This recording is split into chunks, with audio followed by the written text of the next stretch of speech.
Nagdesisyon nga po ang mga trucker na suspindihin ang kanilang truck holiday base sa napagkasunduan na magiging alas 10 ng umaga hanggang alas 5 ng hapon na pwedeng bumiyahe ang mga truck sa Maynila kung walang karga at 24 oras naman kung meron. Narito ang aking report.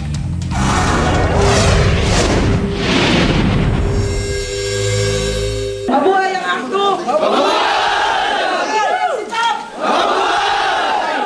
Bagamat halatang hapong-hapo sa 3 araw na pag-uwelga, ramdam ang pagbubunyi ng Alliance of Concerned Truck Owners and Operators o ACT-2 sa itinuturing nilang tagumpay na magtipon bago maghating gabi-kagabi.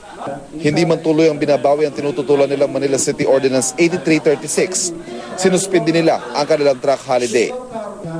Sa pakipagpulong daw kasi ng kanilang mga pinuno sa mga kinatawan ng MMDA, Manila City Hall at LTFRB, masaya sila sa mga napagkasunduan. Ang 10 a.m. to 3 p.m. na palugit para makabiyahe sila sa lungsod ng Maynila, naging 10 to 5 na. Dagdag 2 oras ito sa 10 to 3 na itinakda sa ordinansa. Para naman sa mga truck na may karga, pinapayagan na rin daw sila makabiyahe ng 24 oras mula sa pier patungong NLEX at SLEX basta may laman ang karga nilang container. Maging maluwag kami, hindi yung nakakulong kami sa Maynila, di ba?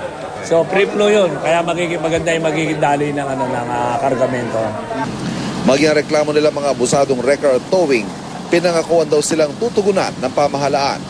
Sa ngayon ay gentleman's agreement o wala pang kasulatan ng mga naging resulta ng usapan, kaya suspension lamang ng welga ang kanilang inaanunsyo.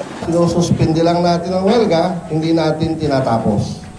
Dahil ang mga kapakinabangang nakuha ay hindi rin naman ganap. No? So yung party-parting nakuha, sa tingin natin, no, sapat na muna para pansamantala tayo magdiwang